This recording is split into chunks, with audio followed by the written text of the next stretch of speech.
Hello students, good evening. इस platform पर आप सभी का स्वागत है। हम लोग चर्चा कर रहे हैं इंडेफिनिट प्रोनाउन।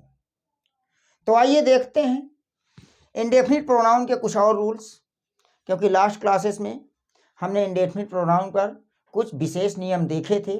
आइए उसी क्रम में आगे बढ़ते हैं और देखते हैं कि इंडेफिनिट प्रोनाउन के अंतर्गत और क्या आता है। तो आज कुछ शब्द लेंगे और उन शब्दों को हम 3 पार्ट में डिवाइड कर लेंगे। Part 1, part 2, part 3। पार्ट 1 में आपका आएगा सम, यहां पर आएगा नो और यहां पर आएगा एनी।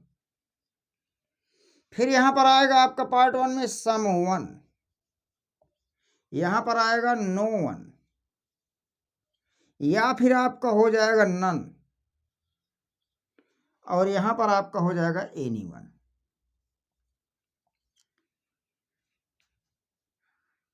इसके बाद सम, नो, एनी, सम 1, नो 1, एनी 1। फिर आ गया आपका समबडी,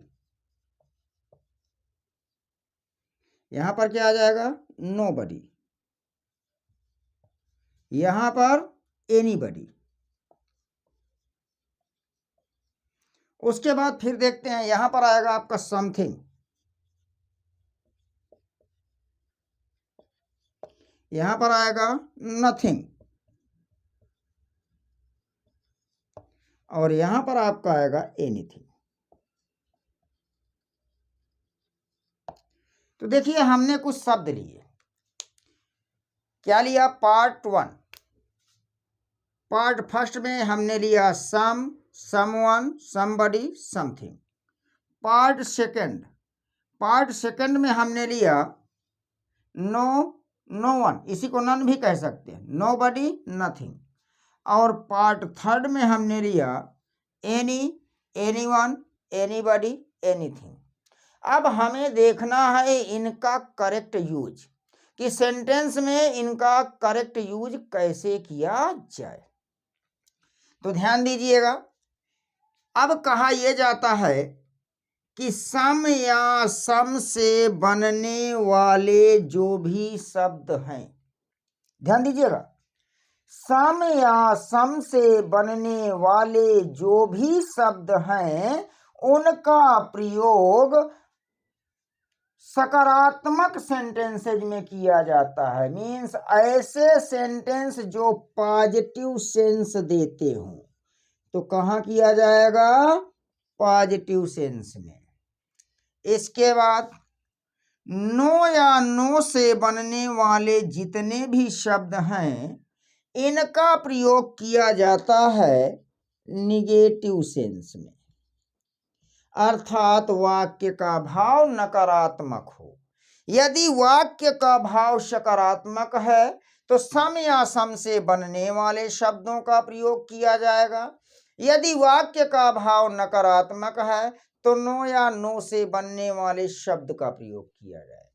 जैसे यहां पर कहा कि सकारात्मक भाव में से सम या सम से बनने वाले शब्दों का प्रयोग करना है, तो जैसे यहां पर आप देख रहे हैं सम, सम से बना समवन, सम से बना समबडी, सम से बना समथिंग। नो या नो से बनने वाले शब्दों का प्रयोग निगेटिव सेंस में किया जाता है, तो जैसे नो, नो से बना नो वन या नन, नोबडी, नथिंग। फिर कहा गया, अब आते हैं इधर, एनी या एनी से बनने वाले जो भी शब्द हैं, such as any, anyone, anybody, anything, इनका प्रयोग भी निगेटिव सेंस में किया जाएगा। किंतु शर्त यह है कि उस वाक्य में नॉट का आना आवश्यक है। जरूरी नहीं कि नॉट साइड बाय साइड ही आए। साइड बाय साइड का मतलब अगल बगल, तो जरूरी नहीं है कि अगल बगल ही आए, लेकिन सेंटेंस में नॉट का होना आवश्यक है। पुनः देखिए, सम या सम से बनने वाले शब्दों का प्रयोग सकारात्मक सेंटेंसेज में किया जाता है। नो या नो से बनने वाले सेंटेंसेज शब्दों का प्रयोग निगेटिव सेंटेंसेज में किया जाता है।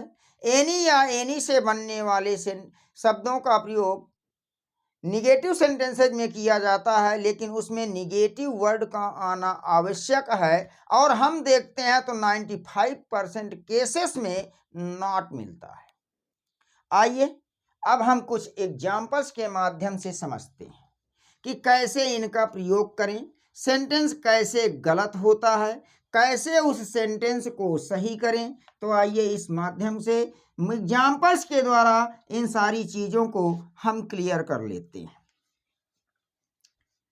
चलिए देखते हैं। जैसे कहा,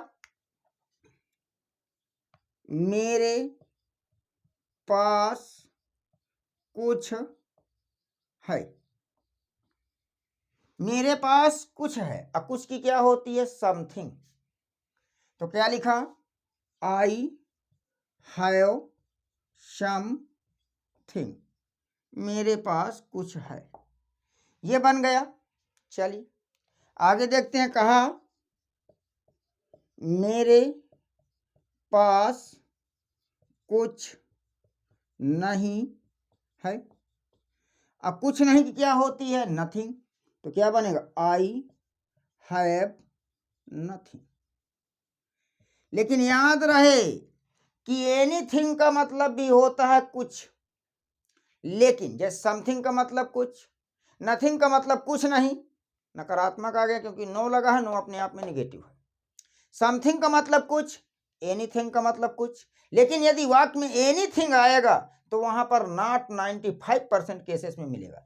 इसी का ट्रांसलेशन बनाएंगे तो लिखेंगे I don't have anything. ये लो, I don't have any thing.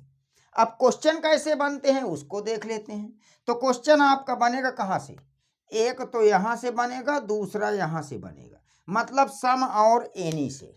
तो अब यहां पर आपका ध्यान दीजिएगा, कहा आई हैव एनीथिंग। अब ऐसे कर दिया, यहां पर कह दिया आई हैव समथिंग, और कहा कि अगर सेंटेंस सही है तो ठीक है, गलत है तो सही करिए। तो मैंने कहा था कि सकारात्मक वाक्यों में सम का प्रयोग करते हैं, नकारात्मक वाक्यों में एनी का प्रयोग करते हैं। तो बताइए, अब आइए देख लेते हैं सेंटेंस हमारा कहाँ से गड़बड़ हो रहा है।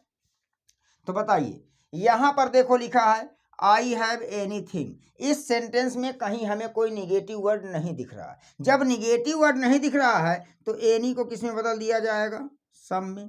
तो बना क्या? आई हैव समथिंग, एनी हट गया, और जब एनी हटा तो सम आया, सेंटेंस आपका सही हो गया। उसके बाद कहा आई डोंट हैव, डोंट नहीं समझ पा रहे हो तो डू नॉट से समझ लो, I do not have something. अब कहा कि भाव नकारात्मक है तो नकारात्मक में एनी का प्रयोग करना है, तो यहां से सम को हटाओ, एनी ले आओ,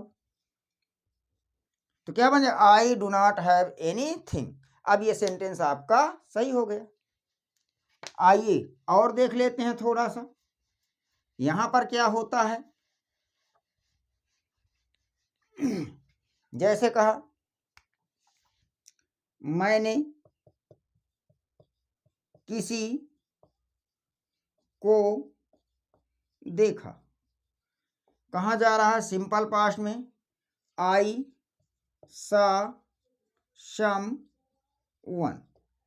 उसके बाद कहा, मैंने किसी को नहीं देखा। भाव नकारात्मक आया, क्या बनेगा? आई सा नो वन, या फिर आई सा नन। मैंने कहा no one is equal to none भी होता है। अब यहां पर कहा, फिर देख लीजिए इसी का क्या बनेगा? I did not see any one. ये आपके सभी सेंटेंसेस सही हैं। अब क्वेश्चंस कैसे बनते हैं जरा उनको देखिए। तो क्वेश्चंस आपका यहां से बनेगा, क्वेश्चंस आपका यहां से बनेगा। कैसे बना? अब ध्यान दीजिएगा जरा, तो बनता कैसे क्वेश्चंस उसको ध्यान दीजिए। यहां लिखा आई सा एनीवन, और यहां पर लिखा I did not see someone. कहा सेंटेंस को सही करिए। तो चलिए अब यहाँ पर मैंने कहा था कि सम या सम से बनने वाले शब्दों का प्रयोग कहाँ करते हैं? सकारात्मक सेंटेंसेस में। नो या नो से बनने वाले शब्दों का प्रयोग कहाँ करते हैं? नकारात्मक सेंटेंसेस में। तो देख लीजिए जरा, यहाँ पर क्या लिखा? आई सा एनी वन। कहीं कोई निगेटिव वर्ड दिख रहा है? नहीं दिख रहा है। तो एनी वन अगर हटा दिया जाए, यहाँ पर क्या कर दिया जाए? समवन, तो सेंटेंस आपका सही हो जाएगा। उसके बाद फिर कहा कि नो और एनी से बनने वाले शब्दों का प्रयोग कहाँ करते हैं? निगेटिव सेंटेंसेज में। लेकिन याद रहे कि उस सेंटेंस में नॉट का आना आवश्यक है। तो बताइए, नॉट यहाँ पर रखा है, यहाँ पर समवन है, भाव नकारात्मक जा रहा है। जब नकारात्मक जा रहा है तो नकारात्मक में एनी का प्रयोग कर रहा है, तो यहाँ से समवन को हटाएंगे, क्या कर देंगे? एनीवन। तो क्या बन जाएगा? I did not see anyone. इस तरह से हम ये कह सकते हैं कि सम या सम से बनने वाले शब्दों का प्रयोग सकारात्मक सेंटेंसेज में करते हैं, एनी या एनी से बनने वाले शब्दों का प्रयोग नकारात्मक सेंटेंसेस में करते हैं। यदि क्लास आपको अच्छी लगी हो तो वीडियो को लाइक कीजिए, कमेंट कीजिए, शेयर कीजिए। मिलते हैं नेक्स्ट क्लास में। Thank you for watching the video.